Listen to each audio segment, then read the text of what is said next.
C'est un colloque qui est organisé en partenariat avec l'Association régionale des conservateurs de musées de Midi-Pyrénées, mais également avec l'Office de coopération d'information muséale. C'est un colloque centré sur le patrimoine. Pourquoi ce colloque cette année à Toulouse? Eh bien, c'est tout simplement parce que Toulouse fêtait ses 150 ans d'existence et au bout de 150 ans d'ouverture, se poser la question du patrimoine était important, avec à la fois un regard vers le passé, vers notre histoire, mais également aussi se projeter vers le patrimoine que nous devons constituer aujourd'hui pour transmettre aux générations futures un état de la société telle que nous la connaissons aujourd'hui. Construire le patrimoine de demain, c'est-à-dire le patrimoine, c'est évidemment ce que nous avons aujourd'hui, mais c'est surtout ce que nous allons laisser à nos proches successeurs ou lointains successeurs, et on a tous, les uns et les autres, une grosse responsabilité autour de cela, autour du futur. Aussi, si c'est un sujet de fond, c'est aussi, on le constate, alors au travers de différentes enquêtes, c'est que le patrimoine, les Français, ils sont attachés, quoi. On voit que les Français sont attachés au patrimoine, sont attachés aussi à leur histoire. Et c'est vrai en général, c'est très vrai à Toulouse. Quand on analyse les raisons qui font que les touristes viennent à Toulouse, le patrimoine et la culture viennent en tête, assez largement. Le troisième motif qui est complémentaire du patrimoine et de la culture, c'est la famille. Ce qu'on constate, c'est que ceux qui viennent, y compris pour un motif familial, à 90%, ils ont une activité liée à la culture ou au patrimoine quand ils sont à Toulouse. Donc ça traduit bien le fait qu'aujourd'hui, le patrimoine, c'est non seulement un sujet évidemment de préservation et de valorisation, mais c'est surtout aussi un sujet à dimension économique, parce que valoriser le patrimoine, c'est aussi développer une activité d'ordre économique. Et aujourd'hui, c'est quelque chose auquel aucune ville, aucune collectivité ne peut échapper, parce que c'est un sujet aussi de préoccupation. Donc c'est aussi des emplois, c'est aussi des gens comme vous et bien d'autres qui travaillent sur ce sujet, qui accompagnent ou les Toulousains ou les non-Toulousains. Et je pense que c'est vrai dans l'ensemble des villes ou régions que vous représentez. C'est aussi un sujet important de ce point de vue-là. En tout cas, pour nous, le patrimoine, c'est aussi cette dimension que nous voulons développer, à la fois patrimoine et culture. C'est aussi un sujet d'attraction et d'attractivité d'une île comme Toulouse. Alors ce colloque a été organisé d'abord par un Tour de France. L'année dernière, nous avons fait un Tour de France en nous rendant à Montauban pour explorer le patrimoine naturel, à La Rochelle pour le patrimoine extra-européen, à Lille pour le patrimoine industriel et à Strasbourg sur les questions du patrimoine universitaire. Et à Toulouse, nous faisons une sorte de synthèse avec des ateliers qui vont se dérouler sur 2 jours et demi, des ateliers qui sont consacrés à différentes problématiques qui se posent aujourd'hui dans la réflexion nouvelle que nous engageons sur le patrimoine, réflexion qui est surtout portée aujourd'hui par de nouveaux acteurs du patrimoine, des structures associatives, des citoyens qui nous questionnent sur nos propres pratiques et donc comment aujourd'hui sommes-nous capables de témoigner pour demain de notre société actuelle. Notre mission, c'est pour être au service de l'ensemble de ces acteurs, de fabriquer un certain nombre d'outils que nous mettons à leur disposition, soit papier, soit électronique, mais aussi de susciter des échanges entre eux, aussi bien par des formations, des rencontres plus ou moins formelles. Et c'est ainsi que pour fêter nos 30 ans, nous avons choisi, avec le Muséum de Toulouse, qui fêtait ses 150 ans, d'organiser 4 rencontres à Montauban, à La Rochelle, à Lille et à Strasbourg, pour en quelque sorte chauffer la salle du colloque qui se tient aujourd'hui et qui associe également la section fédérée de l'Association générale des conservateurs de Midi-Pyrénées. Cette année, nous avions l'intention de travailler, de s'interroger sur la constitution du patrimoine. Et lorsque nous avons appris que l'OCIM et le Muséum d'histoire naturelle avaient l'intention de travailler aussi sur cette thématique, nous avons décidé tous les 3 de s'associer pour organiser ce colloque. L'idée pour nous, c'est, outre le fait de réunir des professionnels pour s'interroger sur cette question, c'est de permettre aussi des croisements d'idées, des croisements de regards sur cette notion de constitution du patrimoine, entre professionnels que sont les conservateurs, avec les élus, avec les administratifs, avec les membres d'associations, avec les usagers aussi, de manière à ce que le patrimoine et sa constitution ne soient pas captifs d'une profession, mais qu'au contraire, nous soyons le reflet d'un projet citoyen. Avec les nouvelles lois qui apparaissent, avec la volonté de travailler à une culture humaniste, comment les musées vont travailler avec les populations locales, comment est-ce qu'on va être le reflet de cette émanation du patrimoine construit par tous.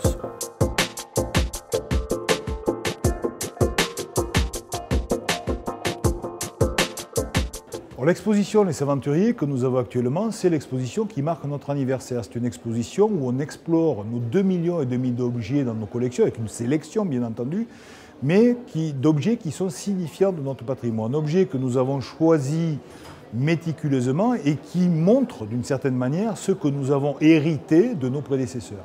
Mais cette exposition montre également comment, aujourd'hui encore, on constitue le patrimoine et comment on peut réfléchir à la constitution d'un patrimoine pour transmettre à nos générations futures. C'est un peu une sorte d'apéritif à ce colloque qui permet de poser de manière très générale l'ensemble des problématiques que nous allons explorer au cours des 2 jours et demi de travail.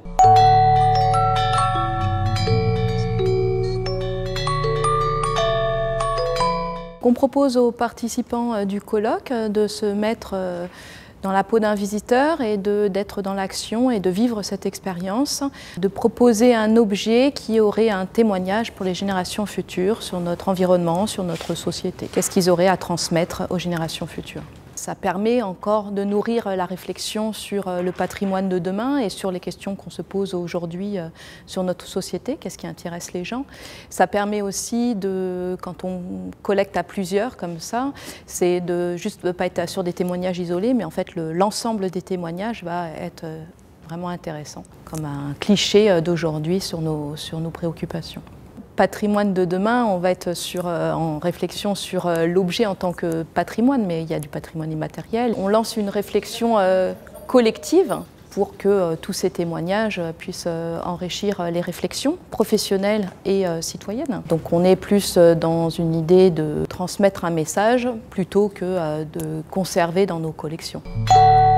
Alors moi j'ai amené des graines de coquelicot, ou pavot des champs, dans l'idée que en fait, le coquelicot est une plante mysticole, donc on trouve dans les champs de blé, et qu'il a bien failli disparaître à cause de l'utilisation des désherbants, alors que c'est une richesse dans la biodiversité puisque c'est très riche pour les oiseaux, les bourdons et les abeilles. Et vu le contexte dans lequel nous sommes de changement climatique, mais aussi d'une agriculture encore malgré tout intensive, il me semblait intéressant de pouvoir transmettre aux générations cette plante sauvage. Ça me permettait d'évoquer le monde sauvage par rapport au monde humain où on essaie de bouger un petit peu tout dans le monde, le paysage.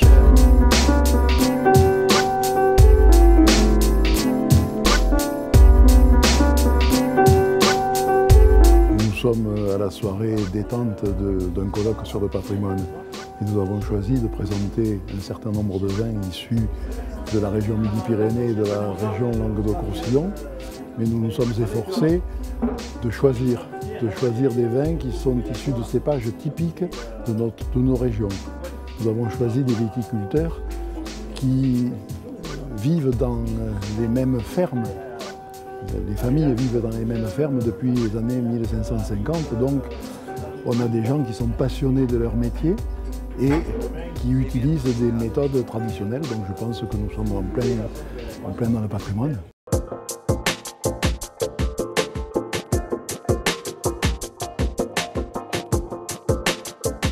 Après les ateliers que nous avons organisés hier après-midi, qui restituaient cette atmosphère de terrain qu'on aime bien installer au début de nos rencontres pour susciter les échanges, nous avons eu un retour ce matin sur justement ce qui s'était passé dans ces 4 étapes.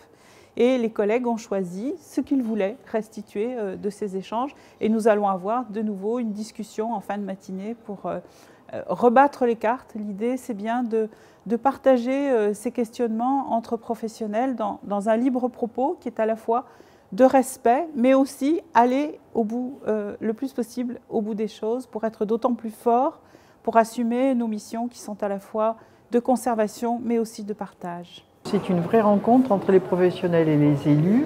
Et donc, non seulement on écoute, on apprend, on découvre aussi souvent quelle est la profession, quelles sont les missions et en particulier ce qui est important dans les objectifs qu'ils développent. Et en même temps, ils ont aussi une parole de politique, c'est-à-dire à un moment donné, on décide, mais on décide ensemble sur des projets qui doivent être menés ensemble et sur un territoire qui doit être co-construit entre professionnels et élus. Et donc ça me paraît indispensable, c'est la diversité, la richesse et la différence du public qui fait qu'on peut construire ensemble. Pour ouvrir cette matinée sur le patrimoine de demain, il me semblait important de revenir sur la clôture du récollement décennal des collections et ce que ça a apporté au musée, et puis surtout toutes les interrogations qu'aujourd'hui on peut se poser et comment on peut trouver des réponses. Les musées ont beaucoup travaillé, ça a été une opération de très grande ampleur sur les collections, mais également sur la documentation, sur l'informatisation, sur l'aménagement de nouvelles réserves. Ça s'est accompagné vraiment d'une révolution, j'ai envie de dire, de fond dans beaucoup d'établissements. Et aujourd'hui, quelles sont encore les questions qu'on doit se poser par rapport, par exemple, aux collections qui sont présentes dans les réserves et qui n'étaient pas précédemment inscrites sur nos inventaires, ou peut-être aussi un sujet plus délicat à aborder, la question des œuvres qui sont physiquement très endommagées, très dégradées, et quel est notre rôle patrimonial vis-à-vis d'elles. Comment doit-on encore les prendre en charge dans un contexte qui peut être celui d'un déménagement, celui d'un réaménagement vers des nouvelles réserves où on doit optimiser la place. Comment le Code du patrimoine, le ministère de la Culture encadre ces dispositifs pour permettre aux chefs d'établissement responsables des collections d'avoir le comportement et de trouver les solutions qui s'adaptent. Ce que j'ai essayé de faire, c'était essayer de rappeler un petit peu, de brosser un tableau un peu général de ce que pouvait être un musée dans les universités, puisqu'il me semblait que c'était important de poser ça comme préliminaire avant de répondre à la question. J'ai ensuite essayé de parler un petit peu des différents enjeux auxquels étaient confrontés aujourd'hui les musées dans les universités. Et j'ai explicité davantage les discussions qui se sont tenues à Strasbourg, où nous avons en particulier un projet de rénovation de musée, le musée zoologique, qui a la particularité d'avoir une double tutelle entre la ville de Strasbourg et l'université de Strasbourg. Et justement, on est en plein dans cette réflexion de se poser la question, que doit être ou que peut devenir ou quelle position peut prendre un musée à la fois universitaire et musée de la ville dans le paysage des musées aujourd'hui et demain. Ce qui était intéressant par rapport aux travaux de l'OCIM et du muséum, c'est que justement on a pu croiser ces réflexions menées au sein des universités autour des collections et des musées et les réflexions menées par les collègues au sein de musées d'histoire naturelle, puisqu'il s'agit bien à l'Université de Strasbourg de repenser un musée de zoologie mais d'histoire naturelle d'une façon plus générale, de voir un petit peu comment le musée pouvait à la fois s'intégrer dans une politique générale de musée ouvert au public, mais aussi de conservation du patrimoine, mais en même temps bénéficier, s'enrichir de son positionnement au sein d'une université, en lien avec une recherche dynamique qui évolue, en lien également avec un patrimoine très riche qui témoigne des pratiques d'enseignement, des pratiques de production de la connaissance et de la connaissance scientifique en particulier. Il s'agissait pour moi de restituer un des séminaires qui avait eu lieu au mois de juillet à La Rochelle autour des patrimoines venus d'ailleurs, puisque c'était une des spécificités de ce muséum de conserver une riche collection ethnographique extra-européenne qui a été constituée il y a fort longtemps, puisque ce muséum existe depuis la fin du XVIIIe siècle. Et d'essayer de se projeter et de se dire comment faire vivre ce patrimoine aujourd'hui, comment le faire vivre demain, et en même temps comment continuer à constituer des collections patrimoniales, pourquoi faire. L'idée était de présenter la structure et de dire qu'un muséum, ce n'est pas quelque chose de poussiéreux, c'est quelque chose de totalement contemporain, avec des problématiques totalement contemporaines, à la fois sur les enjeux scientifiques du moment, les enjeux sociétaux, mais c'est aussi une structure qui a une valeur économique et sociale, et de savoir comment on travaille avec le territoire et comment on construit ces patrimoines, toujours en parlant de sciences, puisque c'est la spécificité des muséums d'histoire naturelle, c'est de parler des sciences et de faire de l'éducation aux sciences, apprendre à observer des objets, des spécimens, et essayer de construire et déconstruire des discours, on va dire, très populaires ou des a priori. Les sciences sont là aussi pour ça.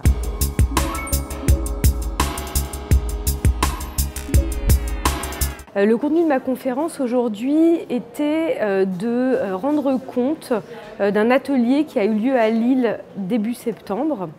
L'idée était de présenter le contexte de l'institution, donc le musée d'histoire naturelle de Lille, parler de son histoire, de ses collections variées, et puis d'évoquer aujourd'hui les différents projets de rénovation qui ont émaillé son histoire mais sans jamais aboutir.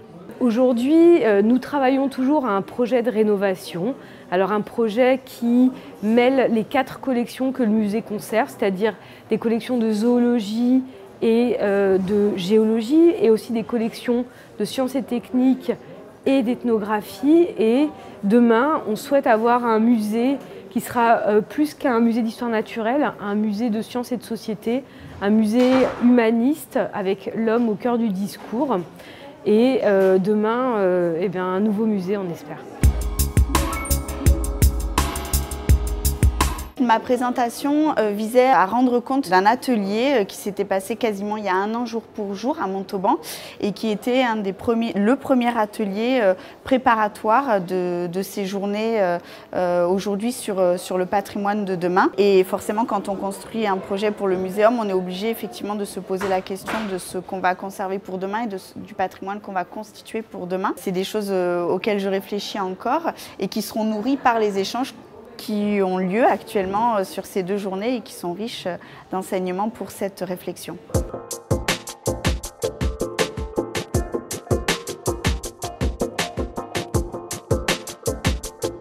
Je crois que c'était surtout essayer de faire connaître cette démarche des droits culturels, ce référentiel, le faire connaître auprès des conservateurs de musées, c'était important, comme c'était important de le faire connaître auprès de tous les responsables d'équipements culturels, hein, que ce soit musée, centre culturel, théâtre, scène conventionnée, etc. etc. D'abord parce que c'est quelque chose qui est important dans le sens où ce référentiel-là et ces droits culturels sont maintenant inscrits dans la loi. Ce qu'ils disent, ces droits-là, c'est la nécessité aujourd'hui de faire humanité ensemble. Donc, il était important qu'on puisse en parler, que ce soit sous la forme d'une table ronde, que ce soit sous la forme de personnalités différentes. Jean-Michel Lucas, qui a une formation au départ de juriste, qui a été conseiller de Jacques Lang au ministère de la Culture, qui a été directeur régional d'affaires culturelles, d'un côté. De l'autre, d'avoir aussi un acteur culturel qui n'est pas dans les musées. C'était, je crois, aussi un choix d'Anne Blanquet-Maumont, parce que c'était aussi une manière aussi un petit peu de décentrer aussi le débat, et puis surtout aussi d'avoir aussi la parole de l'élu, la parole d'une élue. Je crois que le débat qu'il y a eu dans la salle était aussi très riche. Ça n'est qu'un point de départ, à mon avis. On est sur, même si cette histoire des droits culturels, comme l'a dit Jean-Michel Lucas, remonte à très longtemps. Il a fallu aussi beaucoup de temps pour pouvoir écrire réellement quelque chose, cette déclaration, cette forme de charte, ce référentiel.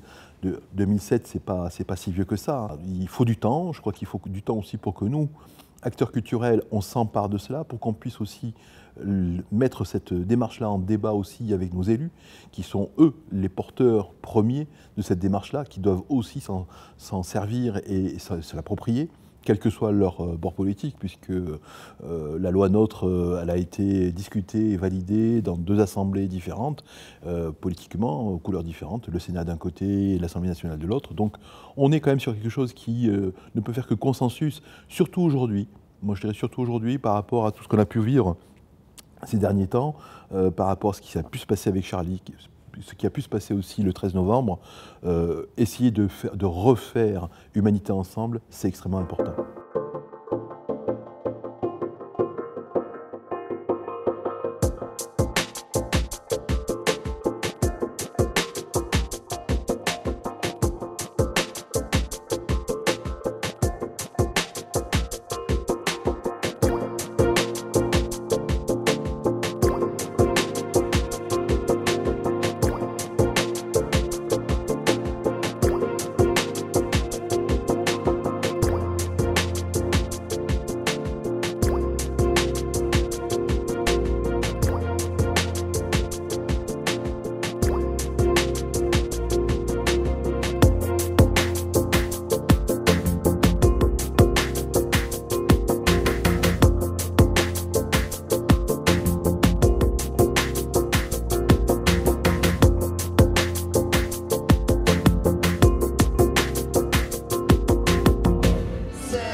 S'embrasser camarades, bientôt, bientôt, les oiseaux, les jardins, les cascades, bientôt, bientôt, le soleil dansera camarades, bientôt, bientôt, je t'attends camarade.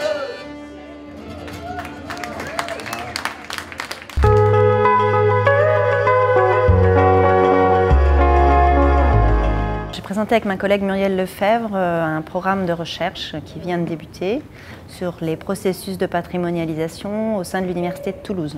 Donc ce programme a pour objectif d'analyser d'un point de vue sociologique et ethnologique et historien comment l'université se saisit de son passé et le met en récit en partenariat avec les collectivités, des structures culturelles et muséales, son passé scientifique. Le patrimoine des universités est un patrimoine qui est difficilement pris en compte. Il n'y a pas pour vous donner un exemple, il y a depuis peu des services dédiés dans les universités. Les archives sont souvent malmenées. Donc voilà, donc c'est un patrimoine qui reste à traiter, qui reste à prendre en compte, à inventer presque. Donc c'est en ce sens que c'est du patrimoine de demain. Je suis venue parler de la collecte de Charlie, une collecte de témoignages oraux déposés par la population sur la façade de l'hôtel de ville en janvier 2015 suite aux attentats. Cette intervention, elle elle donnait le récit de cette collecte et de toutes les questions que nous ont posées les témoignages, de savoir s'ils étaient des archives ou pas, si c'était des archives publiques ou privées, si c'était un fonds ou si c'était un ensemble de documents divers isolés, et si ces documents pouvaient être mis à la disposition du public de manière globale ou alors avec une description fine, individuelle, et avec tous les problèmes de droit éventuels que peuvent poser ces témoignages. Le patrimoine de demain, en tant qu'archiviste, pour moi, c'est un patrimoine qui peut être très récent, mais qui peut être aussi très ancien, et que l'on va transmettre aux générations futures. Donc un patrimoine qui se construit sur la durée, avec des documents très anciens, mais qui se complète et qui se collecte au jour le jour, dans un souci de mise à disposition de matériaux pour comprendre le fonctionnement de la société et l'histoire de la ville et de ses habitants.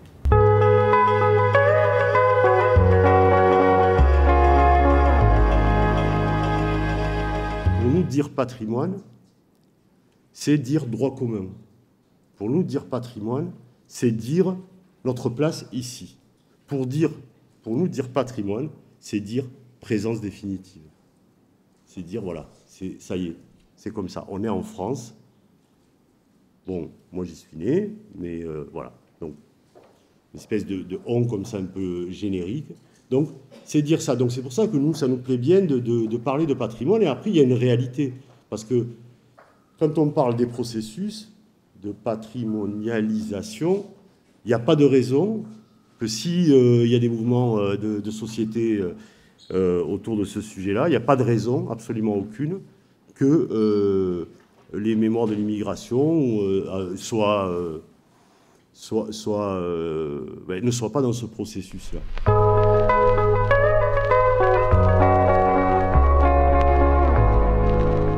Là, on a présenté un projet qui est vraiment un ébauche pour l'instant, Altération, un projet qu'on souhaite réaliser en croisant le regard d'une historienne et d'une photographe, donc moi-même et Sarah Jabaralen.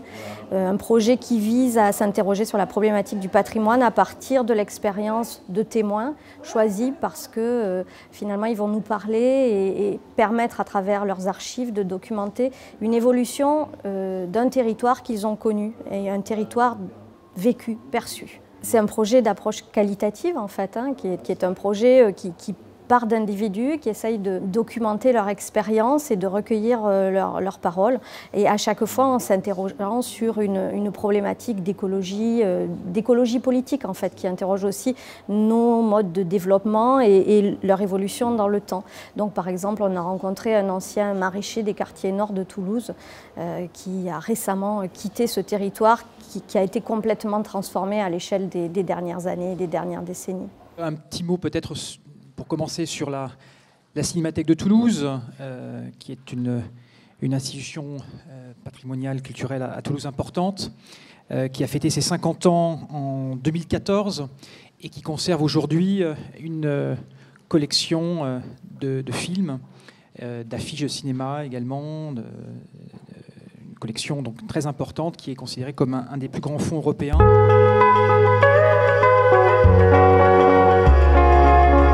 Ce dont je me suis aperçu au fil de mes explorations, c'est de trois choses. C'est que, un, la notion même, le terme même, art et métier, c'était un peu, comment dirais-je, solidifié, alors que la notion d'art est très riche, polysémique, comme on dit.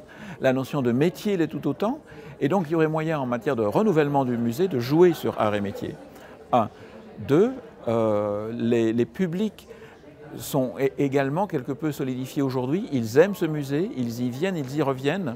Mais ce qui est important pour une institution, c'est bien sûr de maintenir cette loyauté envers son public et cultiver la loyauté que ce public a envers cette institution. Mais il faut aussi qu'elle parvienne à renouveler ses publics, à les rajeunir en d'autres termes.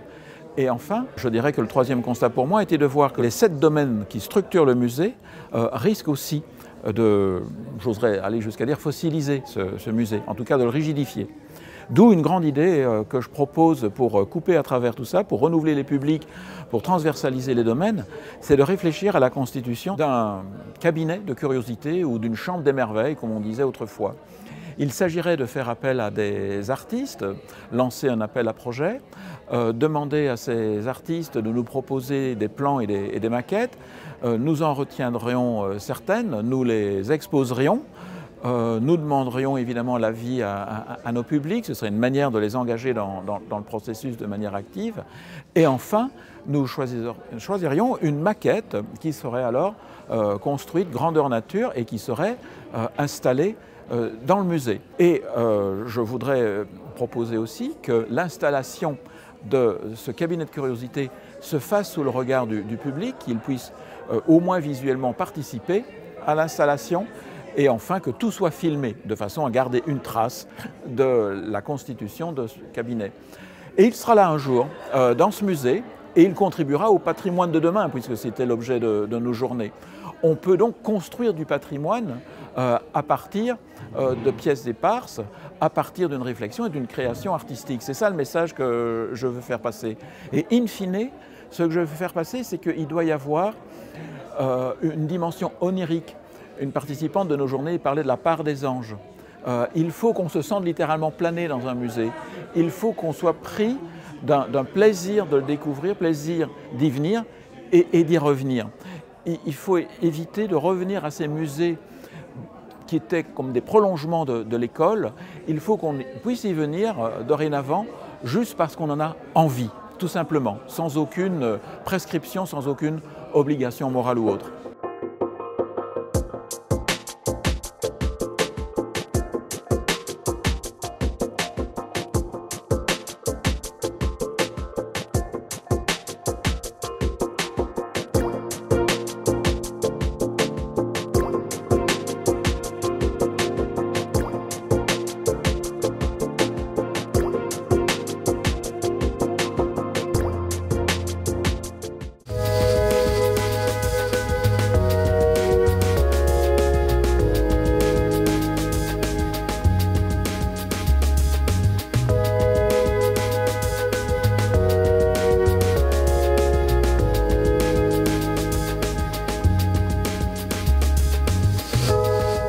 samedi, pour conclure ces journées de rencontres, nous sommes allés au musée Forum de l'Aurignacien et à la maison patrimoniale de Barthète-Boussan.